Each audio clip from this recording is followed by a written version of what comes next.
नमस्कार जी। सत्साहेब जी। क्या नाम है जी आपका? मेरा नाम प्रतिभा दासी है। प्रतिभा जी, आप कहाँ के रहने वाले हैं? मैं गांव शिवानी बोलान, डिस्ट्रिक्ट हिसार, हरियाणा से हूँ। संत रामपाल जी महाराज जी से नाम दीक्षा आपने कब ली? मैंने संत रामपाल जी महाराज से नाम दीक्षा 2010 में ली थी। संत रामपाल जी महाराज जी से नाम दीक्षा लेने से पहले क्या आप कोई भक्ति साधना भी करते थे? हाँ, करते थे। मेरे पापा, मेरे दादाजी थे वो शिवम बाबा जी थे, और पूजा तांत्रिक सब देवी देवता की पूजा, मूर्ति पूजा, और हनुमान जी की तो सबसे बड़ी पूजा हमारे घर में होती थी। तो जो आपके दादाजी खुद गुरु थे और आप भक्ति साधनाएं आपके परिवार में जो होती थी, उन सब से आपको क्या क्या लाभ प्राप्त हुए? हमें कोई लाभ नहीं हो रहे थे, बल्कि मेरी मम्मी को उससे हानि ही हो रही थी। मेरी मम्मी को प्रेत बाधा थी, और जब आटा छानते हैं प्रेत में तो भी उसे करंट लगता था। मेरी मम्मी कोई काम नहीं कर पाती थी, और बहुत भूत प्रेत से बहुत पीड़ित रहती थी। तो आपने बताया कि जो पहले आप भक्ति साधना आपके परिवार में थी, उससे आपकी मम्मी को प्रेत बाधा की दिक्कत थी। तो फिर संत रामपाल जी महाराज जी के बारे में आपको कहाँ से जानकारी मिली? मेरी मम्मी को सब जगह दिखा लिया था, मेहंदीपुर, सालासर, जितने भी देव देवता होते हैं वहाँ पे सब कुछ करवा लिया था। स्याणे वगैरह भी सारे पूज लिए थे। फिर मेरे दादाजी बोला, आप सभी जगह जा तो चुके हो, आप मेरे कहने से एक बार, मैंने संत रामपाल जी महाराज का नाम सुना है जो बरवाला में आए हुए हैं, आप उनके पास भी जाके देख लो। मेरे दादाजी के कहने से मेरे पापा जी और मेरी मम्मी जी और मैं भी साथ में संत रामपाल जी महाराज की शरण में गई थी। जैसा कि आपने बताया कि आपके घर में जो प्रेत बाधा थी, आपके दादा ने जब आपको बताया कि आप सभी जगह घूम चुके हो, तो एक बार संत रामपाल जी के पास भी ज़रूर जाएं। और आपके दादाजी के कहने से आपके मम्मी पापा जो हैं वो संत रामपाल जी के आश्रम में चले गए। तो संत रामपाल जी के आश्रम में जाने से आपको क्या क्या लाभ प्राप्त हुए? हमें संत रामपाल जी महाराज की शरण में जाने के बाद अनेकों लाभ प्राप्त हुए हैं। जैसा कि सतगुरु संत रामपाल जी महाराज बताते हैं, सात समुद्र की मसी करूं, लिखनी करूं बनी राय, धरती का कागद करूं, गुरुगुण लिखा न जाए। इसी प्रकार हमें बहुत सारे लाभ हुए हैं। जो मुख्य मुख्य लाभ है मैं आपको वो बताना चाहती हूँ।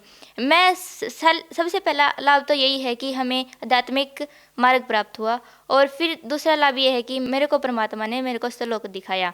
जब मैं छोटी थी, लगभग 7 साल की, तब मेरे पापा बोले, प्रतिभा तू मंत्र कर ले। मैं बोली ठीक है पापा जी, मैं अभी नहीं करूँगी, मैं बाद में कर लूँगी। मम्मी बोली तुम भी इसके साथ ही लगे रहते हो, मंत्र कर लो मंत्र कर लो। पापा बोले कोई ना, मंत्र करके ये खेल लेगी। मैं मंत्र करने बैठी जहाँ दरबार साहब होता है उसके सामने। तो फिर मेरे को वहाँ मंत्र करते करते नींद आ गई, और सपने में परमात्मा आए और बोले, पर बेटा श्लोक चलोगी? मैं हाँ गुरुजी। भक्ति किस लिए करते हैं? श्लोक जाने के लिए करते हैं। मैं हाँ अवश्य चलूँगी श्लोक गुरुजी। गुरुजी बोले ठीक है। फिर हम काल के लोक में पहुँचे पहला। फिर वहाँ पहुँचने के बाद काल जो है वो पीठ लगाए बैठा था, और वो बोला मैं जाने नहीं दूंगा। फिर परमात्मा बोले ये मेरा शिष्य है, आप मेरे साथ आई है तो इसलिए जाने दो। उसने अपना जो गर्दन होती है वो झुका ली, और परमात्मा ऊपर गई। फिर मैं बोली परमात्मा मेरे को डर लग रहा है, मैं इसके ऊपर भी नहीं चढ़ पाऊंगी। फिर परमात्मा बोले कोई ना, तू कोशिश कर, आ जाएगी। मैं ऊपर चली गई। फिर परमात्मा बोले बेटा ये श्लोक आ गया। हम तभी तक बाहर ही खड़े थे। बोले कि ये श्लोक आ गया, तुम कुछ खाओगे? मैं हाँ गुरुजी, मेरे को कुरकुरे बहुत पसंद है, मैं वो खाऊंगी। गुरुजी बोले ठीक है, मैं अभी आता हूँ। गुरुजी वहाँ से अंतर ध्यान हो गए, और थोड़ी देर बाद वहाँ वापस आए और बोले लो ले प्रतिभा तू खा ले इसे। मैं हाँ ठीक है गुरुजी, मैं खा लेती हूँ। और साथ में एक अमृत जल का जग भी था। फिर मैंने अमृत जल पिया, और बोले ठीक है अभी हम अंदर प्रवेश करेंगे। मैं ठीक है गुरुजी। फिर वहाँ एक आत्मा आई और बोली कि गुरुजी ये आपके साथ आई है? गुरुजी बोले हाँ ये मेरे साथ आई है, ये श्लोक देखने आई है, आप इसे पूरा श्लोक घुमा दो। वो बोले ठीक है गुरुजी आप जाओ, मैं इसे घुमा दूंगी। फिर मैं और वो जहाँ कबीर साहब सिंहासन पे बैठे हैं, मैं वहाँ गई। मैंने भी प्रणाम किया, उसने भी प्रणाम किया, और वो बोली ठीक है चल मैं तेरे को पूरा श्लोक घुमाती हूँ। मैं दूध की नदी देखी, खीर की नदी देखी, वहाँ पे चॉकलेट भी थी बहुत सारी। फिर वो अमृत जल के अंदर जाके तैर रही थी उसमें। मैं बोली मेरे को तैरना नहीं आता, मैं अंदर नहीं जाऊँगी। फिर वो बोली इसमें कुछ नहीं होता, यहाँ जन्म मृत्यु नहीं होती, तुझे आना पड़ेगा। मैं बोली ठीक है। इतना कहते उसने मेरे को धक्का दे दिया, और मैं अमृत जल में डूबी नहीं बल्कि तैर रही थी। फिर मैं हाँ इसमें सच्ची में ही यहाँ पे जन्म मृत्यु नहीं होता? बोला नहीं होता। फिर मैं और वो बोली चलो तुम तुम्हें मैं तुम्हारा घर दिखाती हूँ। मैं ठीक है चलो। फिर मैं मेरे घर में गई, वहाँ मेरी मम्मी भी थी। मेरी मम्मी बोली ठीक है खाना खा लो आप। मैं और वो खाना खाने बैठे, वहाँ पे भंडारा लगा दिया था। इतने में गुरुजी आ गए, बोला तुम दिखा दिया इसको श्लोक? बोली दिखा दिया।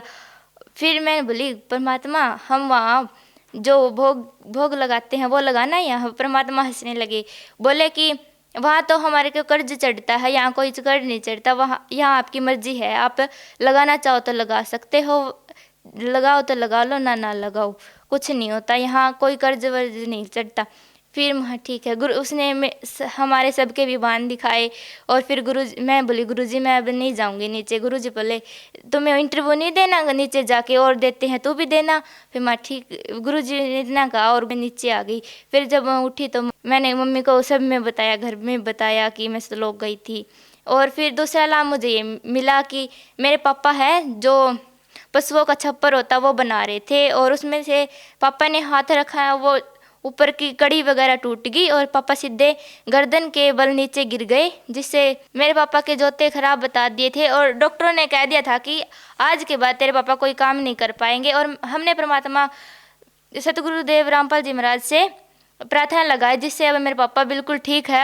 और एक ये लाभ है, परमात्मा ने कहा कि मंत्र करते करते हमें घर से बाहर जाना है और मंत्र करते करते घर में वापस आना है। मैं एक दिन स्कूल में जा रही थी और वहाँ पे एक गाय थी जो बहुत तेजी से दौड़ी आ रही थी, मेरा कोई ध्यान नहीं था उस तरफ, और मैं मंत्र करती जा रही, वो मेरे पास आके ऐसे रुक गई। फिर मेरे को परमात्मा की याद आई कि परमात्मा ने हमें बचाया है। आप परमात्मा बार बार संबोधित कर रहे हैं, तो आप किसको परमात्मा संबोधित कर रहे हैं? मैं तत्वदर्शी संत रामपाल जी महाराज को अपना परमात्मा मानती हूँ। मैं एक लाभ और बताना चाहूँगी, जो लोग बहुत कोचिंग लेके भी NIT कुरुक्षेत्र तक नहीं पहुंच पाते, बहुत कठिन परीक्षा देनी पड़ती है उसके लिए। और अब मेरी दीदी सिविल इंजीनियर बैच में स्टडी कर रही है, जो कि संत रामपाल जी महाराज की दया से ही हुआ है। तो जैसा कि आपने बताया कि 7 साल की उम्र में संत रामपाल जी महाराज जी आपको सतलोक लेकर गए। अभी आपकी कितनी उम्र है? अभी मैं 16 साल की हूँ। तो यानी कि आप बहुत ही छोटी उम्र से भक्ति स्टार्ट कर चुके हैं, और अभी 16 साल की उम्र में, जिस उम्र में कि बच्चे आज के समय में मोबाइल में गेम्स खेलते हैं या टीवी में कार्टून्स देखते हैं, उस समय में आप इतनी बड़ी बड़ी भक्ति की बातें कर रहे हैं, तो क्या आपको ये अजीब नहीं लगता? नहीं, मैं देखती हूँ कि आजकल जो बच्चे हैं वो टीवी देखते हैं, मोबाइल में गेम खेलते हैं, अपना टाइम ही वेस्ट करते हैं। और हम संत रामपाल जी महाराज की दया से हमें इनकी और इंटरेस्ट ही नहीं होता कि हम मोबाइल गेम खेले और कुछ करें। मैं तो अपने आप पे गर्व करती हूँ कि हम इन चीज़ों से बचे हुए हैं, और जिनके कारण हमारे परिवार में भी बहुत सारी खुशियाँ ही खुशियाँ। तो आपने बताया कि आपका जो है टीवी में और मोबाइल गेम्स में बिल्कुल भी इंटरेस्ट नहीं है, जिसके कारण आपके परिवार में भी खुशियां हैं, और संत रामपाल जी से नाम दीक्षा लेने के बाद आपको आपके परिवार में लाभ भी प्राप्त हुए, और आपने सतलोक जैसी जगह को भी देख लिया इतनी छोटी सी उम्र में। तो जो श्रद्धालु आज आपको देख रहे हैं, आप उनको क्या संदेश देना चाहेंगे? मैं उनको संदेश तो क्या, मैं हाथ जोड़ कर ये प्रार्थना करना चाहती हूँ कि मानुष जन्म दुर्लभ है, मिले न बारंबार, जैसे तरवर से पत्ता टूट गिरे बहुर न लगता डार। मानुष जन्म पाए कर जो नहीं रटे हरि नाम, जैसे कुआं जल बिना फिर बनवाया क्या काम। अर्थात मानुष जन्म लाख 84 के बाद मिलता है, आप इसे व्यर्थ ना गुवाए, और संत रामपाल जी महाराज से दीक्षा लेकर अपना जीवन सफल बनाई। संत रामपाल जी महाराज जी से नाम दीक्षा कैसे ले सकते हैं? संत रामपाल जी महाराज से नाम दीक्षा लेने का बहुत सरल उपाय है। संत रामपाल जी महाराज का सत्संग आता है कई चैनलों पर, जिसके नीचे कॉन्टैक्ट नंबर लिखे होते हैं। आप उन नंबरों पे कांटेक्ट करके अपना नज़दीकी नामदान केंद्र पूछ सकते हैं, और वहाँ पे आपको निःशुल्क नाम दीक्षा दी जाएगी। धन्यवाद जी। सत साहिब।